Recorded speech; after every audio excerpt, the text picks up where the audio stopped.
Bonjour à tous, je suis Critique Masqué, bienvenue dans cette première rétrocritique consacrée à la saga James Bond, et on va parler du premier James Bond qui a été tourné, qui est sorti en salle en 1962 avec Sean Connery dans le rôle de James Bond. Je vais bien sûr parler de James Bond contre Dr. No. Donc James Bond contre Dr. No, c'est évidemment la première adaptation de l'œuvre de Ian Fleming à l'écran. Alors je vais mettre au point les choses tout de suite, je n'ai jamais lu un James Bond de ma vie, donc pour moi James Bond est uniquement un héros de cinéma, donc je ne vais absolument jamais faire le lien avec l'œuvre originale, je ne vais pas parler en termes d'adaptation parce que je ne sais absolument pas à quoi ressemble un roman de James Bond, j'en ai jamais lu. Voilà, donc pour moi, James Bond est un héros de cinéma, et donc toutes ces rétrocritiques vont être vues par le biais de quelqu'un qui regarde uniquement la saga cinématographique, donc n'hésitez pas à me parler des différentes adaptations dans les commentaires, ça m'enrichira, mais en tout cas moi je ne pourrai pas en parler, donc ce sera vraiment une grille de lecture uniquement cinématographique de la saga de James Bond. James Bond contre Dr. No, de quoi ça parle? Écoutez, ça parle de James Bond qui est envoyé en mission en Jamaïque, où un agent britannique du nom de Strangeways est porté disparu. Alors nous on sait qu'il s'est fait buter, mais alors comme un lapin, il s'est vraiment fait tirer dessus comme un pigeon. Bref, il va en Jamaïque pour enquêter sur la disparition de Strangeways, qui lui-même enquêter sur une potentielle attaque terroriste pour réussir à détourner des fusées spatiales. Alors on est en 1962, c'est le début de la conquête de l'espace, et apparemment il y aurait un méchant pas beau vers la Jamaïque qui arriverait, grâce à des ondes radio, à dévier de trajectoire des lancements de fusées. Donc James Bond va prendre l'enquête de Strangeways en cours, va comprendre pourquoi il est mort, et va finir par enquêter, va se rendre compte que le méchant derrière tout ça, c'est un mec qui s'appelle Dr. No, un chinois qui a une île au large de la Jamaïque, et donc qui a un repère machiavélique dans lequel il effectue ses machiavels, je sais pas si c'est un terme qui se dit, voilà, il travaille pour le Spectre. Alors le Spectre, ça me fait marrer parce que c'est la fameuse organisation criminelle fidèle à James Bond qui est tenue par Blofeld, qu'on découvrira dans les prochains. Mais alors j'adore l'acronyme, je crois que ça tient pourquoi Spectre. Attendez, je vais lire parce que c'est super dur à souvenir. Donc c'est le service pour l'espionnage, le contre-espionnage, le terrorisme, la vengeance et l'extorsion. C'est quand même un bon acronisme de merde. La vengeance et l'extorsion. Et on est des super vilains, ouais. Pourquoi Monsieur Broccoli, qui est donc le producteur du film, oui, le producteur s'appelle Broccoli, je trouve ça hilarant, j'ai un humour de merde. Bref, pourquoi Broccoli a-t-il choisi d'adapter ce roman-là particulièrement de James Bond? Écoutez, selon ses termes, il dit que c'est parce que c'est le plus straightforward, le plus direct, on va dire le plus primaire, le plus simple, en fait, des romans de James Bond, parce que c'est vrai que quand on regarde le film, on se rend compte que l'histoire est, on va dire, extrêmement basique. Ce qui n'est pas forcément un mal, parce que ça permet d'introduire extrêmement bien le concept de James Bond et presque de poser les jalons de tout ce qui va être installé par la suite. Mais c'est vrai qu'avec du recul, on se rend compte que le film est fondamentalement un peu pauvre en événements et en péripéties. Enfin, c'est-à-dire que, voilà, le film est basé sur deux parties. Il y a une première partie où James Bond va en Jamaïque et enquête. L'enquête est hyper simple. C'est-à-dire que James Bond va juste chez quelqu'un et il découvre une tache de sang par terre, une lettre d'un universitaire et une photo avec un pêcheur, c'est à peu près les seuls indices qu'il a. Enfin, il met 30 minutes à découvrir qu'en fait il y a un lien avec cette fameuse île du Dr. No, et après il va sur cette île, où là il rencontre Ursula Andress, je vais en parler plus tard, et sur cette île, le truc qui est drôle, c'est qu'il passe 30 minutes à essayer d'échapper à tout le monde, pour finalement se faire capturer comme un crétin, et là on se retrouve avec la quintessence du genre, avec vraiment le super vilain qui l'emmène dans son super repère de super vilain, et qui lui raconte son super plan, pour plus ou moins conquérir le monde, et James Bond qui finit par être prisonnier, et qui s'évade, et qui fait foirer le plan du méchant, et qui gagne, et qui couche avec la femme à la fin. Voilà, donc c'est vraiment, on va dire une synthèse de ce qu'est un James Bond dès le premier film, donc c'est pas une mauvaise idée d'avoir commencé par celui-là, parce que c'est vrai qu'il permet de rentrer dans l'esprit de l'univers de ce qu'est James Bond, un agent secret britannique en mission, d'une manière plutôt confortable, on va dire. Donc autant je suis un peu déçu par le côté enquête que je trouve assez primaire, vraiment, pour moi ça va pas très loin, et James Bond fait pas office d'un excellent enquêteur dans le film, enfin il est pas là à trouver des déductions que seul lui pourrait trouver. Honnêtement, on lui livre un peu tout sur un plateau. Par contre, je trouve qu'ils ont très bien retranscrit un truc qui est la paranoïa d'être un agent secret en mission. Ça, c'est vraiment toute une partie du film que j'aime beaucoup. Donc il y a plusieurs choses, hein. Il y a cette séquence à l'aéroport où il est espionné par un agent de la CIA, il y a une fille qui le prend en photo, il est pris directement par un chauffeur qui se fait passer pour un chauffeur du consulat anglais qui en fait essaie de le tuer. Après, à la chambre d'hôtel, on voit tout de suite, il met des pièges pour savoir si on le fouille, donc il met un cheveu sur un placard, il va mettre de la poudre sur sa mallette pour savoir si on l'a tripoté. À un moment, il veut pas boire un whisky parce qu'il a peur qu'on l'ait empoisonné. On va essayer de l'assassiner à peu près multiples fois, donc une fois en voiture, une fois on va le poursuivre en voiture, on va essayer de le faire tomber dans un ravin, une autre fois on va essayer de le tirer comme un lapin à la sortie d'un taxi quand il rentre dans son hôtel. on va lui foutre une migale dans sa chambre, enfin on va lui tendre un piège avec une demoiselle, enfin voilà, on n'arrête pas de vouloir buter James Bond, et il s'en sort toujours bien avec un espèce de flegme britannique. Là-dessus on va parler de Sean Connery un peu plus tard, mais en tout cas voilà, je trouve que ce côté paranoïaque de qu'est-ce que c'est d'être un agent secret britannique en mission, et de devoir garder son calme même quand tout le monde essaie de te buter, d'être toujours à l'affût, je trouve qu'il y a, voilà, il y a vraiment, c'est bien retranscrit avec tout le flegme britannique, le calme de James Bond qui passe ces situations comme si, à part l'araignée, tu sens qu'il est vraiment sûr, ça lui fait pas plaisir. D'ailleurs, cette séquence avec l'araignée est plutôt rigolote parce que Sean Connery est arachnophobe, donc il a vraiment la phobie des araignées. Pour lui, ça a été une des pires scènes à tourner de sa vie, il dit. Et donc, ils ont jamais été en contact, lui et l'araignée, enfin, physiquement. Donc, en fait, ils ont mis une vitre sur laquelle ils ont collé l'araignée. Et donc, on peut à peu près, si on regarde, on fait attention, on peut voir que l'araignée, en fait, elle monte une vitre. Elle n'est pas collée à Sean Connery. Et sinon, ils utilisaient carrément un doubleur cascade, parce que c'était l'équivalent d'une cascade de faire avancer cette araignée sur la peau de quelqu'un. Je trouve ça marrant parce que quand tu regardes le film, c'est absolument pas impressionnant, enfin surtout maintenant. Mais bon, bah à l'époque, apparemment, c'était Sean Connery, ça l'a marqué à vie, quoi. Évidemment, un des trucs les plus importants des James Bond, c'est les femmes et la relation que James Bond va avoir avec les différentes femmes qu'il croise. Donc vous voyez en bas, j'ai mis un petit compteur, là il est à 0, c'est parce que je vais compter toutes les femmes que James Bond se tape durant tous ses films. Donc dans ce film, eh ben, écoutez, on va faire monter le compteur un par un. Donc la première personne, c'est lors de la scène d'introduction, donc d'ailleurs je vais parler rapidement de cette scène d'introduction. Elle utilise un système qui est de montrer tous les gens autour de Bond, et de montrer Bond uniquement en silhouette, uniquement par des inserts sur ses mains, pour finalement révéler son visage lors de la fameuse réplique « I'm Bond, James Bond ». Voilà, ça c'est vrai que c'est une très belle introduction de personnage. Dans le film, il y a 2 introductions de personnages qui deviendront légendaires au final. Il y a celle de James Bond au début, parce que voilà, cette image, c'est la première fois qu'on entend cette réplique au cinéma, et que James Bond est incarné physiquement, qu'on voit à quoi il ressemble, et voilà, ça a marqué l'histoire du cinéma. Et la deuxième apparition qui est devenue mythique, c'est celle d'Ursula Andress qui sort de l'eau. Voilà, c'est cette sortie d'eau qui, quand on la voit maintenant, paraît assez banale, mais qui à l'époque était hyper sulfureux, si je ne m'abuse, et donc a marqué l'histoire entière du cinéma. On aura d'ailleurs une référence directe à cette séquence avec Alberi dans Demain ne meurt jamais, si je ne m'abuse, ou Meurt un autre jour, je confonds avec les titres de Pierce Brosnan, ils se ressemblent tous. Mais en tout cas, voilà, c'est 2 apparitions de personnages qui sont très bien travaillées, et qui ont réussi à utiliser des méthodes cinématographiques intéressantes. Or, autant la première, c'est vraiment une méthode cinématographique assez réputée. Il y a par exemple Spielberg qui va utiliser un peu le même principe dans la liste de Schindler, vous voyez, à montrer des détails d'abord pour finir par révéler le visage de Schindler.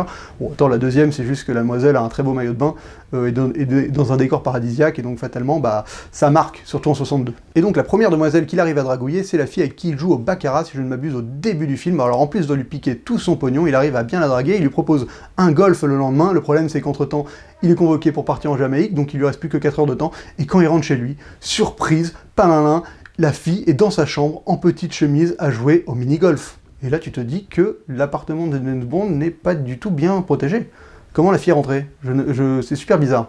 Alors, je sais pas, c'est quand même un agent secret britannique, tu peux pas rentrer chez lui comme dans un moulin, quoi. Bon, en tout cas, casse n'en tienne, James Bond va en profiter immédiatement, donc voilà. James Bond, direct, on le met au top de son game, et direct, il arrive à conclure, donc on passe le compteur à 1. La deuxième demoiselle, c'est plutôt intéressant parce que ça rentre un peu dans le contexte de la paranoïa que j'évoquais un peu plus tôt. Donc en fait, c'est la secrétaire du consulat britannique en Jamaïque qui écoutait aux portes, et James Bond, il a senti qu'elle n'était pas clean, donc il commence à la dragouiller. Elle répond à la dragouille, ils se dragouillent mutuellement, elle lui donne rendez-vous chez lui, et quand James Bond y va, en fait, en chemin, on l'attaque. Et là, d'ailleurs, je vais rapidement parler de cette séquence, parce qu'on a le droit à une espèce de séquence course-poursuite en voiture, à l'ancienne, en 1962, avec les fameuses projections d'écran derrière un comédien qui est dans une voiture, et donc là, on a comme des anciennes incrustations, en fait. Alors ça a pris un coup de vieux, mais c'est vrai que ça garde ce charme d'antan. C'est intéressant de revoir des vieux films pour ça, pour se rendre compte de l'évolution technique qu'on a eue. Bon, là, c'est vrai qu'avec des yeux de spectateurs actuels, l'immersion, elle y est pas vraiment, parce que voilà, on sent le fake, mais honnêtement, ça fait le taf. En fait, tu comprends ce qui se passe, tu comprends pourquoi James Bond survit et pourquoi l'autre tombe dans le ravin, bon, même s'il tombe un peu facilement, mais en tout cas, voilà, c'est vrai que c'est assez jouissif de retomber sur des vieux films et de voir les vieilles techniques quand on voit maintenant ce qu'on est capable de faire avec le cinéma, quoi. Donc, James Bond arrive chez la demoiselle, et il y a un truc que je ne comprends pas avec cette demoiselle, c'est qu'on a l'impression qu'elle sort de la douche, donc elle a une espèce de serviette nouée autour du corps. Le truc, c'est que j'ai vraiment l'impression que la serviette est une robe, parce qu'elle a une ouverture dans le dos.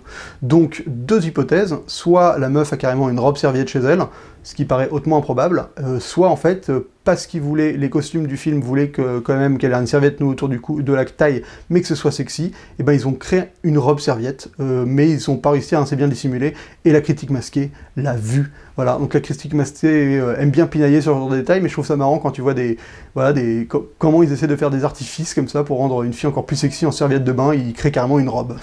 C'est vraiment le souci du détail, quoi. Donc évidemment, James Bond va en profiter, alors que la demoiselle a planifié de l'assassiner, enfin de convoquer quelqu'un pour l'assassiner. Bref, on passe à la numéro 2. Voilà, c'est bien, bravo James. En tout cas, bon bah il finit par l'arrêter, il l'envoie en prison direct, et il y a son assassin qui vient le tuer. Le truc, c'est que l'assassin, il finit par tirer sur un polochon. Et oui, parce que James Bond, il est plus malin que lui. Et alors, ce qui est drôle, c'est que le mec a tiré toutes ses balles dans le polochon. Donc James Bond commence à l'interroger. Le mec essaie de récupérer son flingue, il tire sur James Bond, il a plus de balles. Et là, James Bond, mais en mode bas les couilles, il va le trucider. Il va lui balancer 2 balles dans la gueule, 3 balles dans le dos, en mode, mais vraiment, mais genre froid, quoi. Putain, j'étais super surpris que James Bond tue un mec totalement désarmé aussi froidement comme ça. Après, oui, c'est un 007, donc il a la licence to kill, comme on dit. Mais là, franchement, je m'attendais pas à ce qu'il soit aussi dénué de conscience, qu'il en a rien à foutre. Le mec, il le bute comme ça. Alors que le mec, voilà, c'était un professeur, mais bon, il bossait pour Dr No. Donc on fait pas de chichi, on les bute, les gens qui bossent pour Dr No, même si on sait pas vraiment qui c'est encore Dr No. Et la troisième demoiselle, évidemment, c'est Ursula Andress, qui est donc la première James Bond girl de l'histoire du cinéma. Et il faut avouer que son rôle est pourri, en fait. Excusez-moi, mais voilà, son rôle est vraiment tout merdique. C'est-à-dire qu'elle est sur cette île parce qu'elle pêche des coquillages, donc totalement par hasard. Alors clairement, ok, elle a le look qu'il faut, mais elle fout rien, elle ne sert à rien. C'est-à-dire que le seul truc qu'elle fait dans le film, c'est de dire « Hey, je connais un endroit où se cacher », ils vont se cacher, et au final, ils vont finir par se faire gauler. Et le deuxième truc qu'elle fait, c'est de dire à James Bond de se foutre de l'eau sur le corps pour éviter de se faire piquer par des moustiques. Sinon, elle est même pas vraiment la demoiselle en détresse, elle est plus un espèce de boulet que James Bond va se traîner un peu partout. Il va se traîner dans la base du méchant, voilà. Le seul truc, c'est qu'il va quand même finir par en profiter, et donc ils vont finir plus ou moins par coucher ensemble à la fin du film. Donc on passe à 3. Et voilà, donc c'est le chiffre que James Bond se tape dans le premier film, et se tape 3 demoiselles, ce qui fait que on verra à la fin de tous les James Bond combien de dames James Bond a fricoté. Et je pense que le chiffre va atteindre peut-être peut-être une centaine, hein. Franchement, c'est possible. Après, ce qui est hyper intéressant, c'est que vu que c'est le premier James Bond, il met en place plein de choses qui vont donc revenir par la suite. Alors il y a par exemple Moneypenny, qui est déjà là, il y a cette petite relation un peu ambiguë, dragouillesque entre elle et James Bond. Il y a le personnage de Q, le mec qui donne des gadgets, qui est pas encore appelé Q et qui est vraiment balbutiement du personnage. Donc là, en fait, il échange juste le flingue de James Bond, il échange le Beretta par le fameux Walter PPK, là. Donc bon, c'est pas encore le vrai, on va dire le vrai livreur de gadgets, ça viendra par la suite, j'espère, parce que moi j'adore les gadgets, et c'est ce que je préfère dans les James Bond. Il y a la musique, qui est déjà vraiment présente, alors je vais pas la siffloter, mais on la connaît tous, la musique de James Bond. Voilà, là, elle est vraiment utilisée tout le film, et ce sera la même pendant jusqu'à l'heure actuelle encore.